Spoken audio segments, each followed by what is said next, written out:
Ubungu, right now.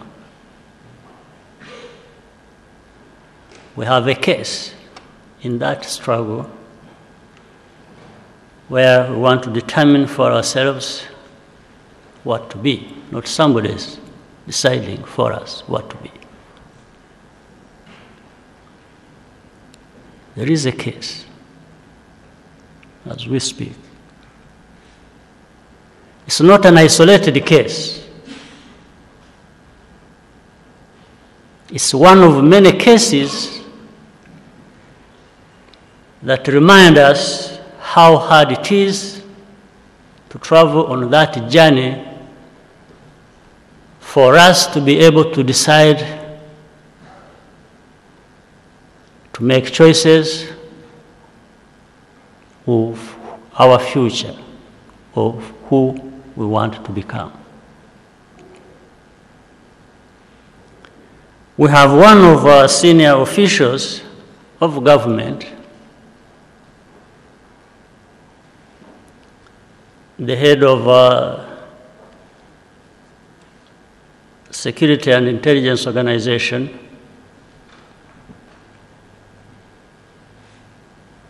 a general, a freedom fighter, somebody who fought with us to make this country what it has become, and on this long journey toward what we want to become. Picked on the street in London, he's an official, he's going to do duties that fall in his responsibilities, and he's arrested as he's boarding the plane to come back home.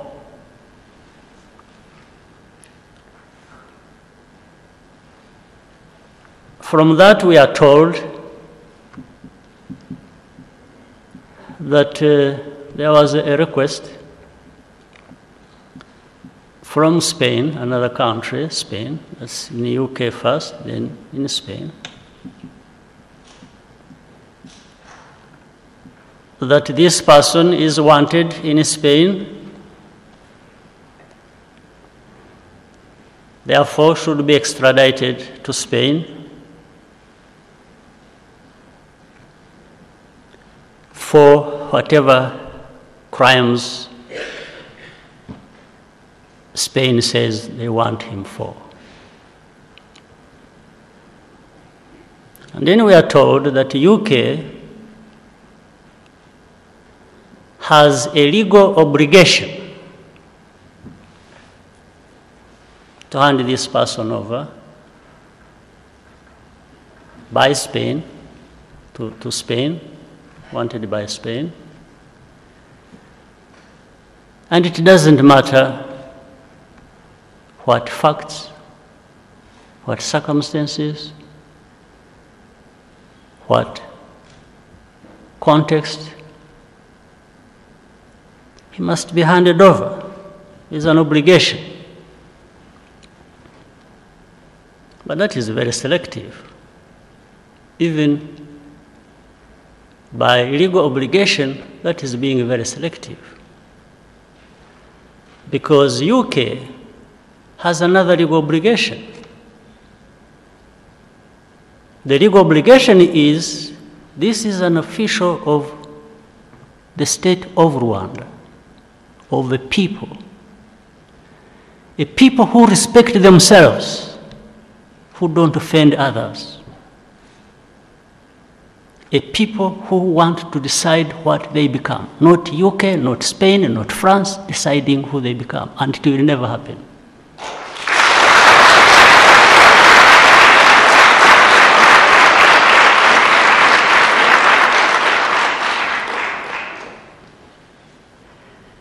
So just pick a security chief on the street, like one of these thugs on the streets. So there is no obligation. According to them, there is no legal obligation. They have towards Rwanda for their official, somebody with a diplomatic status,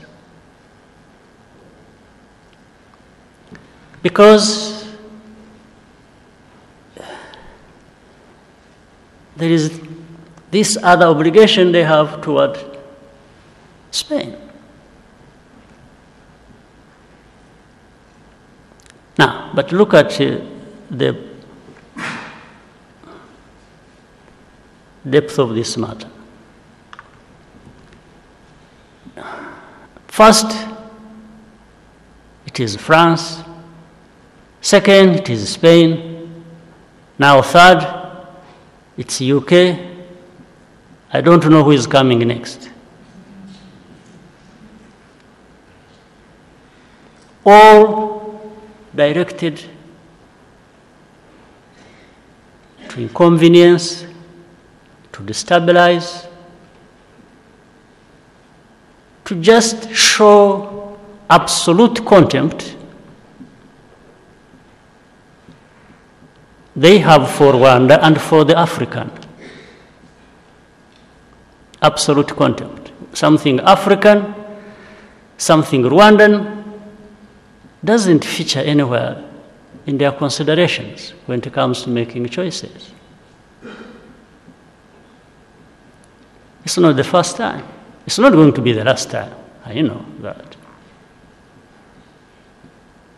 But any decent human being, any decent Rwandan, any decent African, even any decent person from those countries cannot accept this. Absolutely not.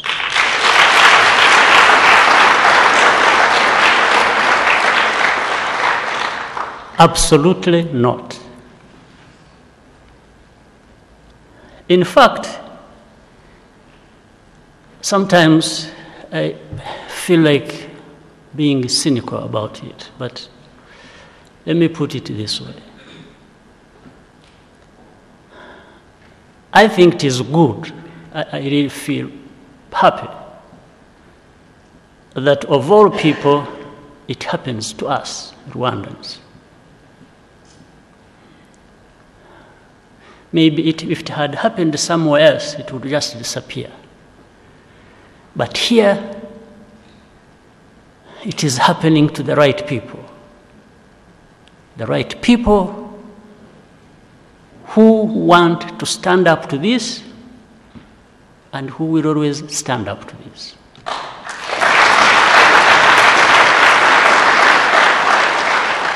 I am happy that such a people pick on us.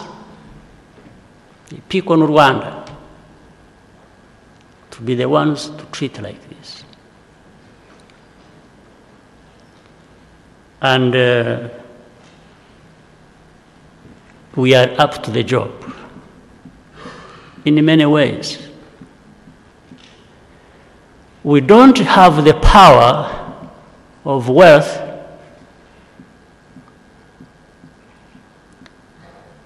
of military strength, of technology, of all kinds of things these countries have or pride in. But we have one thing, or a couple of things. We have the power of the Spirit.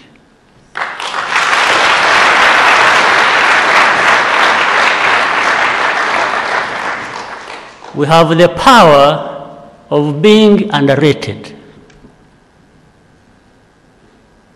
The power that comes from the anger of being held in contempt. The power that comes from anger of being insulted. The power that comes from the anger of being pushed against the wall. Because when that happens, and when you are left with nothing else, building on that spirit, you come back in full strength.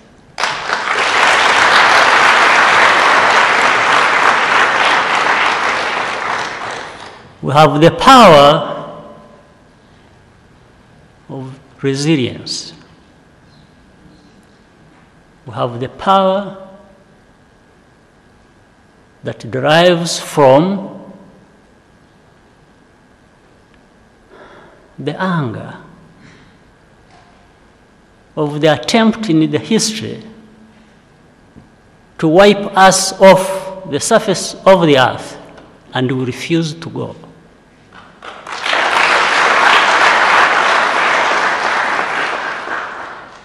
Those who want and who are behind were associated with the genocide that happened here in Rwanda.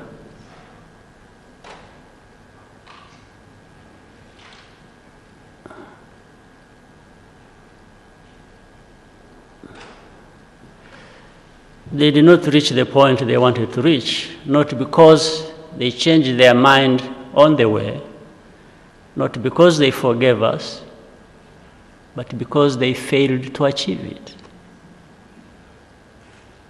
So they won't achieve it now. They won't achieve it today.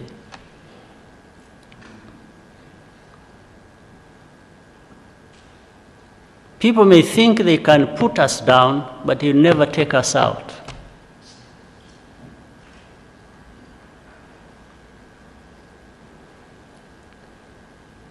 We are decent people. We are people of strength enough to not accept this rubbish of injustice.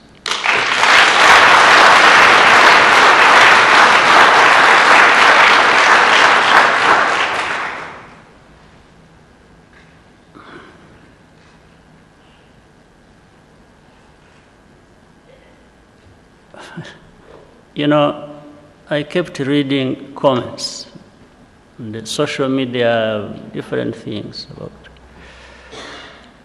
And I happened to read something about, you know, somebody, some really, I think, useless African, but held in high esteem. I'll come to that point even in another way. Writing that, you see, it is right for these people to be arresting Karenzi because it is time to do justice. No, that the victims of justice, of genocide, got justice. And now it is the time for justice of others. Now, what that means to me, you see, the history of my country, the history of your country, isn't the history we read in books. It's the history we have lived. So, but my question here was, in my mind,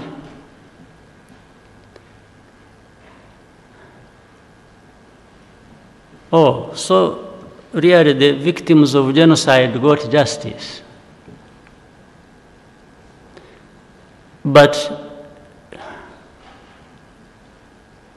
is it what the victims, those people who were targeted in genocide, before genocide happened, were they, or were these same people really thinking about saying, oh, let genocide happen and we will get justice? So in other words, it was okay to lose 1 million people as long as there was going to be something that looks like justice at the end of it. So this person who works for human rights who was saying that must have gone nuts in his mind. We did not need a genocide here in Rwanda. If he wants it for other people, let him recommend that. We did not want, between the two, it's as if Rwandans chose justice after they have got genocide. But have they even got justice? Have they got justice? Every single day, they are all over the place chasing, hunting down people who actually fought, sacrificed, stopped genocide, and protect and pride in associating with those who actually carried it out.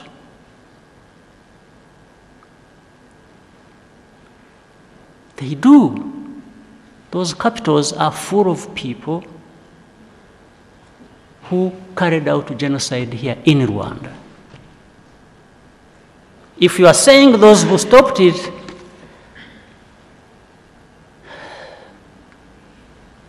should be tried for stopping it, or for any mistakes these individuals, some individuals could have made during that time, and you equate it to genocide, well, again, it's an issue of being selective. Why don't they look a little bit back in their history? And therefore, what the history would have suggested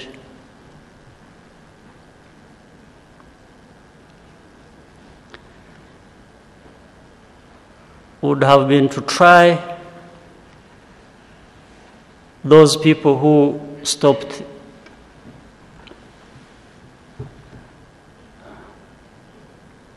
those who were carrying out the Holocaust. In Nuremberg, they should have tried the Allied forces that stopped the Holocaust. They should have stopped, charged and tried those who fought the Nazis. Why didn't it happen?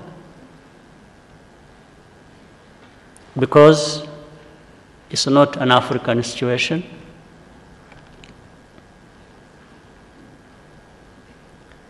Today, all these stories you hear about, in fact, what they don't say out there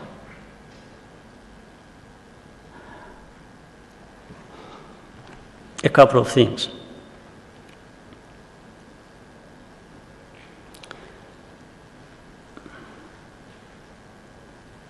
Spain wants somebody from Rwanda for anything. They've never asked Rwanda. Spain has never asked Rwanda to try or to discuss whatever issues they need to talk about relating to whatever they have in mind about justice. It's actually Rwanda several times that has gone to Spain and asked them, I said, what's your problem?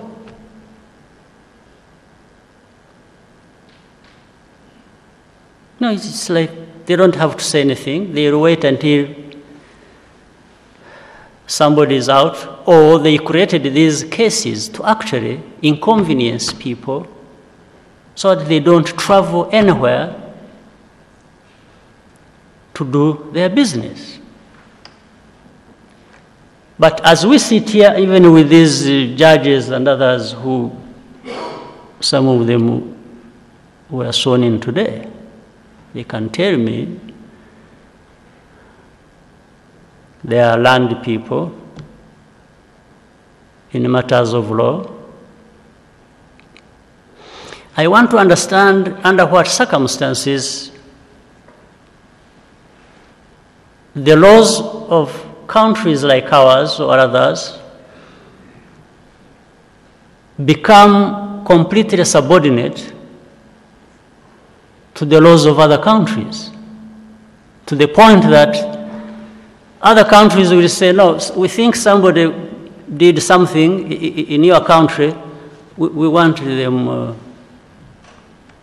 here to answer something. And sometimes these cases are decided on by village judges. Like you have one of our villages and the judges there operating on their own and summoning and saying to a country that they want their minister, they want, and they are doing like this with their finger.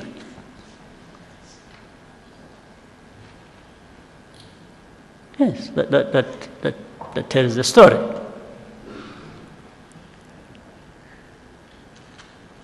That tells the story. We have discussed this matter between Europe and Africa in our last meeting of heads of state and the government in Brussels. This matter came up very well and it has been discussed at the AU summit. But every time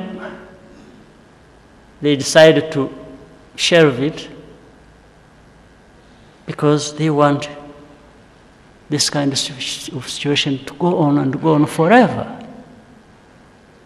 So it is history repeating itself in a different form. It is a continuation of slavery, of colonialism, of arrogance and bigotry and telling the African, wagging a finger at them and saying, this is where you belong. We are no longer the African that belongs there.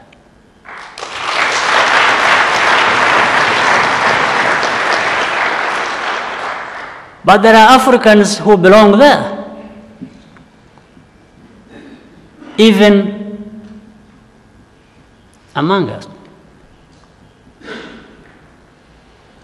Even those who sit and drink and live with us.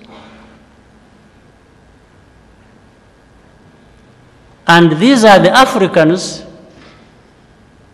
preferred, of course, by those countries because in the end they serve their interests. One typical example, in fact, even associated with this case,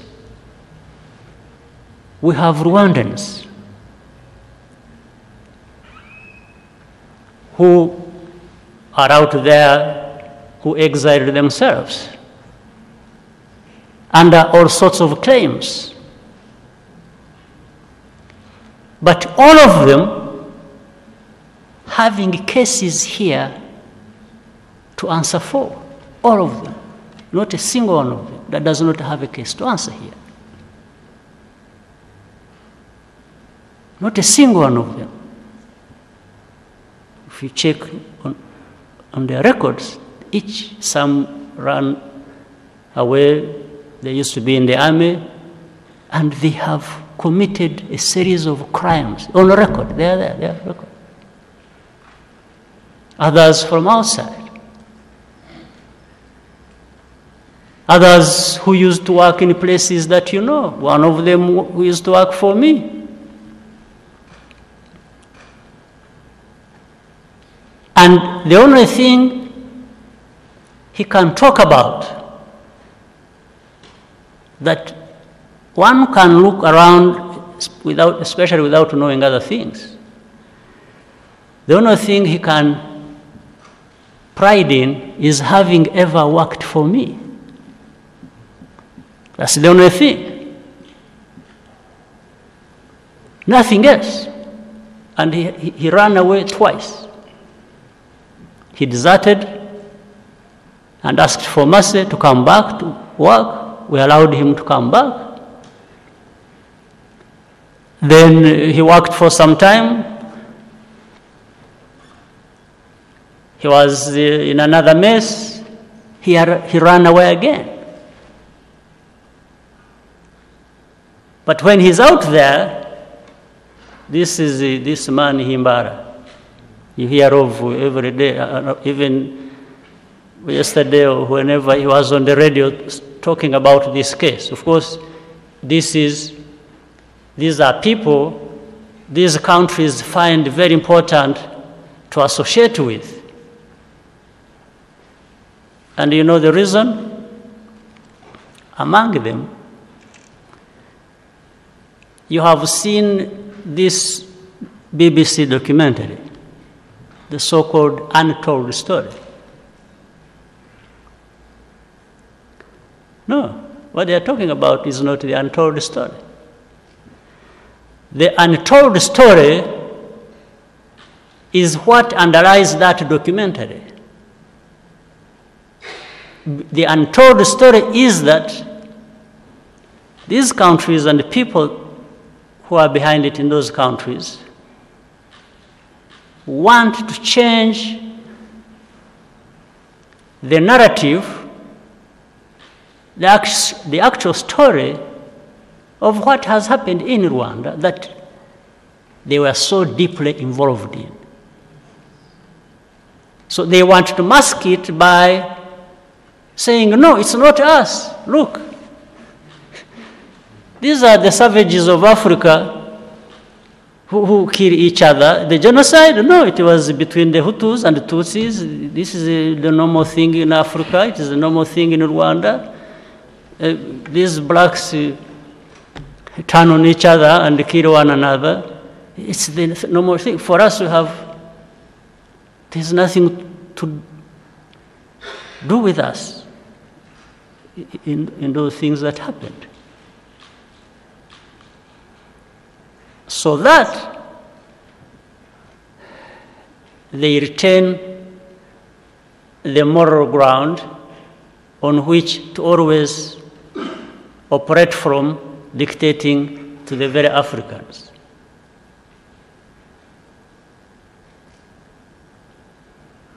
Yeah, so that it's not us. For us, we are people of high standing and above these fellows, so we can't. But of course, inadvertently, they make one big mistake. How do you maintain any credible ground by associating with such criminals who feed you, who advise you, who you want to front and say, oh, you know, these are people who respect democracy, who respect human rights. They have run to us. You know, the government in Rwanda was about to kill them and kill them. Since when did we become killers? These same people have killed more people than they can claim that Africans ever killed. Among those they killed, they have killed Africans. Millions.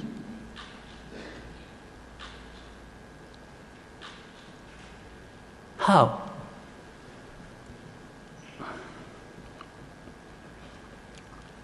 How do we become killers? How do we give our lives to save our country and our people, and at the end of the day we are killers? Just because you hobnob with these foolish fellows, actually criminals, in our own country, whom you use as witnesses to say, look, these ones have credible evidence that so-and-so did this, so-and-so did this. You are using criminals. How can you pride in hobnobbing with criminals? These Rwandans they use, in fact, even those who gave advice to those who arrested Karenzi are criminals from here. One of them is now is even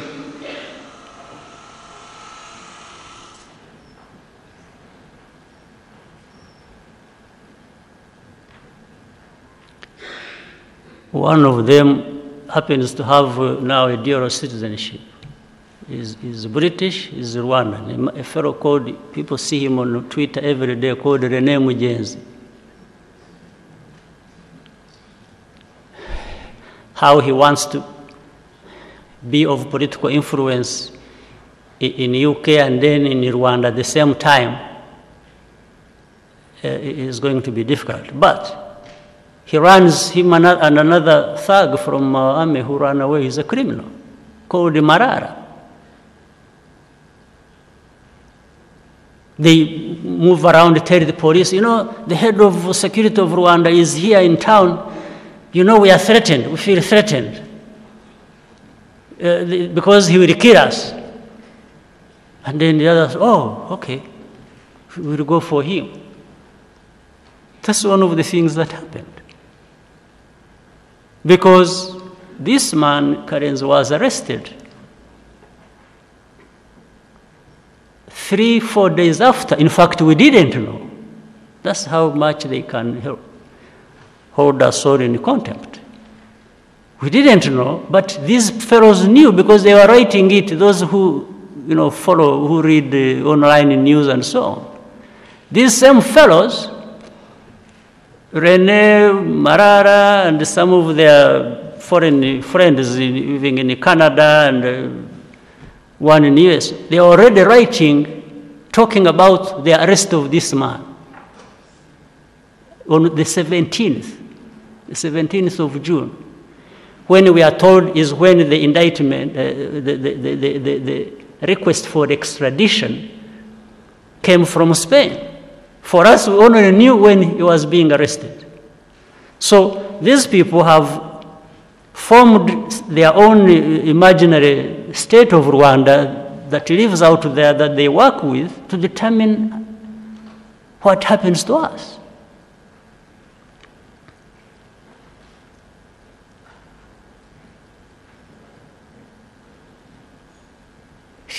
This is not serious. Absolutely not serious. How can this be?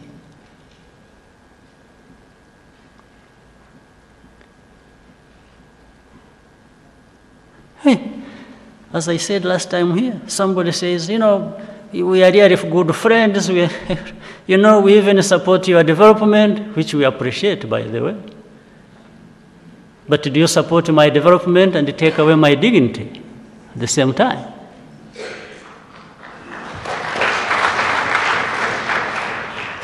Oh, you are really helping me because you despise me. Is that the meaning? You support my development, but at the same time you despise me. You know, you hold me in contempt. This level of disdain is just unacceptable. To tell me, you see, you are not good enough. You are not relevant enough to deserve any respect from me. This is what the story is about. So now the argument, how can the argument be extradition? You want to extradite this Rwandan general to Spain. No, you should not have arrested him in the first place. There are no grounds on which anyone should have arrested our chief of intelligence under any circumstances. You are talking about justice. Justice has a course it follows that respects certain norms.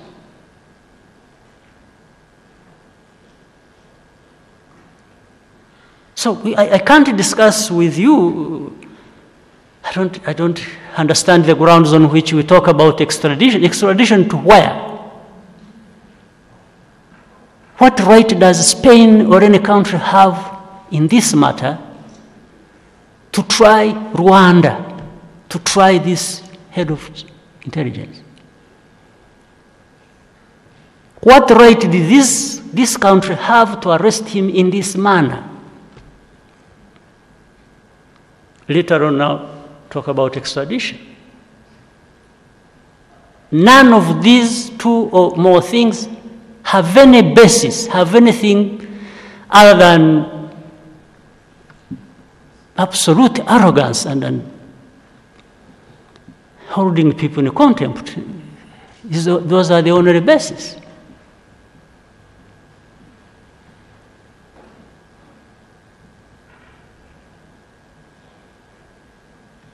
They can only be the only basis.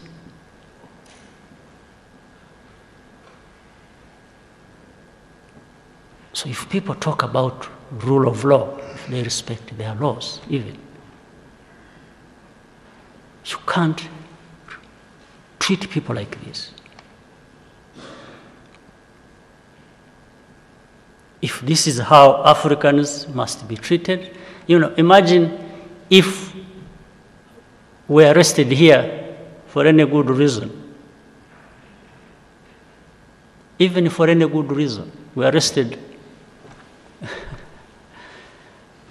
one of their chiefs of anything. Is that even thinkable? Is that even something you can think of? You know what would happen?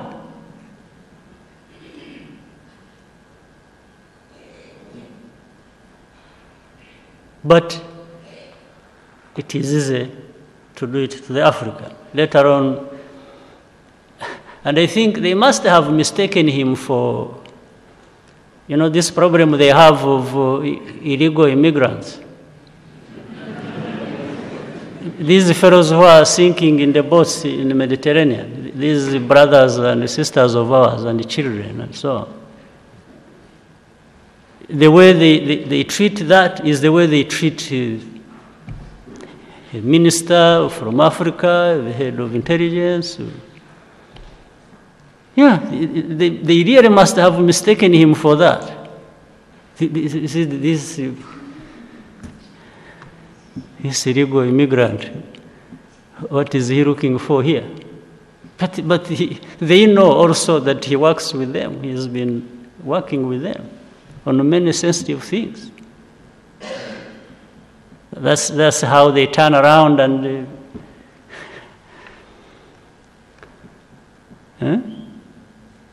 But of course, again, it's in other places, Africans have, or black people have turned into,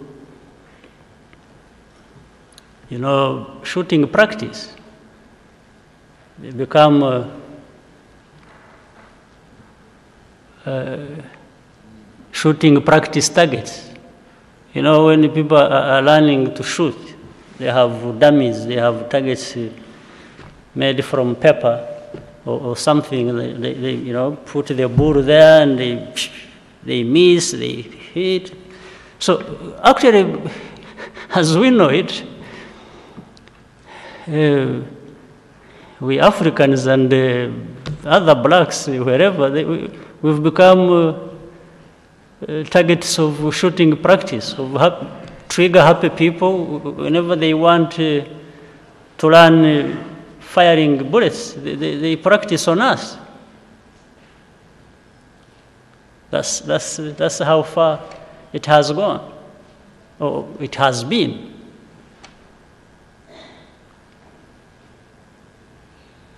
Yeah. So they want to hold in esteem the Africans whom the Africans don't respect at all. They are the ones they respect. Like these fellows I was talking about, some of them just criminals, petty criminals. Thugs, literally. These Himbaras and their sponsors. There's a man who used to be a businessman here called Rujugiro.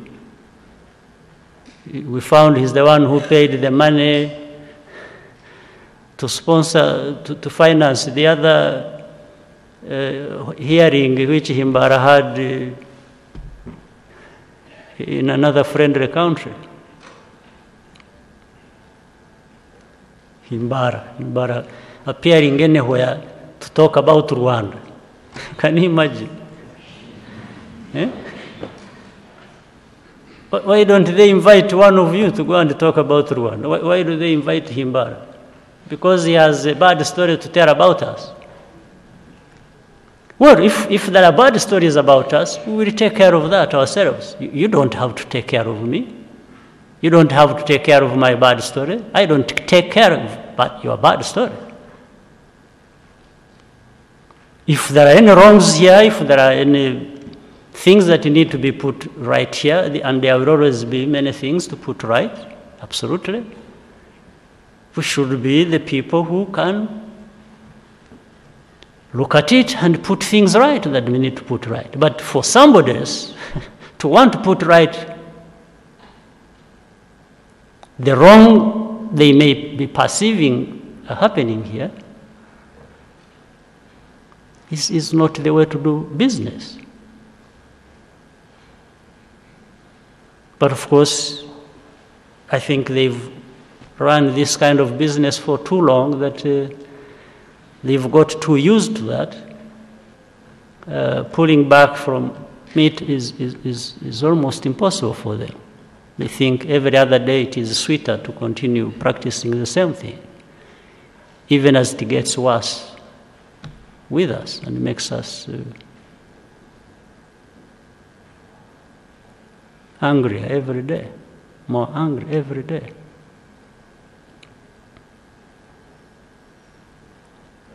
So I don't think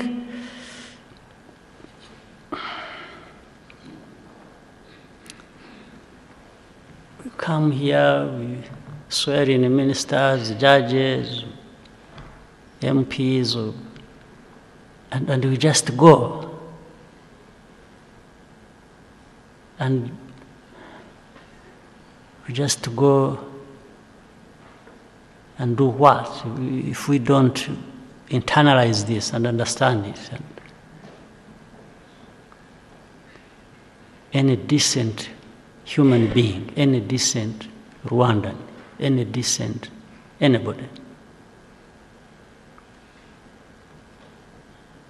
we cannot accept that people will do to us whatever they want because they can. No. We will do things with the people because it is the right thing to do. And they should be doing with us or to us the right things. Not just because they can.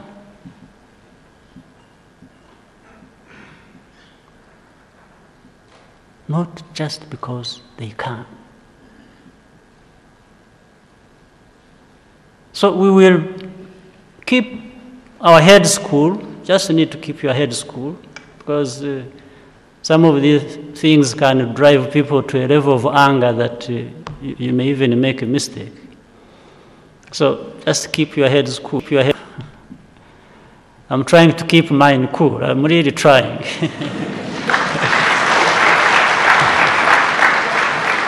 I'm trying, I'm struggling, but I'm not finding it easy, but I know I have to keep my head, I have to keep the calm that is necessary to do things right. It's important. Otherwise, the anger that people might have about others and what they do to us can drive people crazy.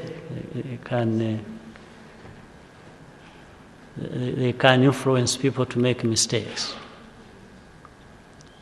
Yes, can influence people. They can make people make mistakes, and we shouldn't make mistakes. But that doesn't mean we can accept any mistake being done against us. No. I think in the end, we must and will prevail.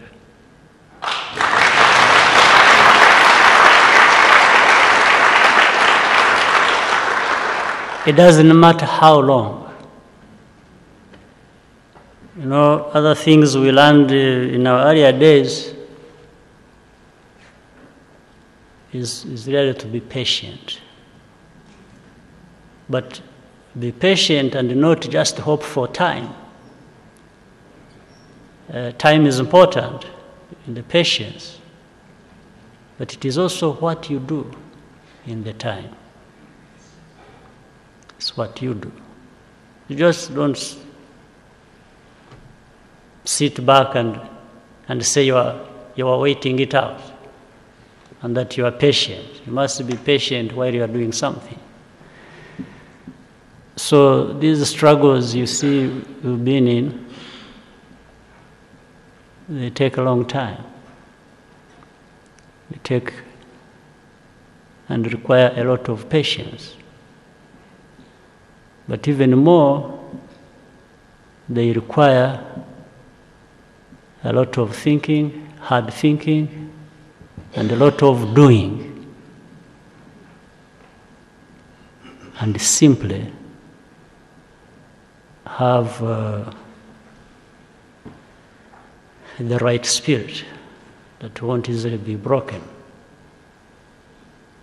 So those who take on us, we advise them that we are aware we are in it for a long haul. Yes. So we can absorb a lot of these things and still remain with our heads high. There are too many things to say. I think I should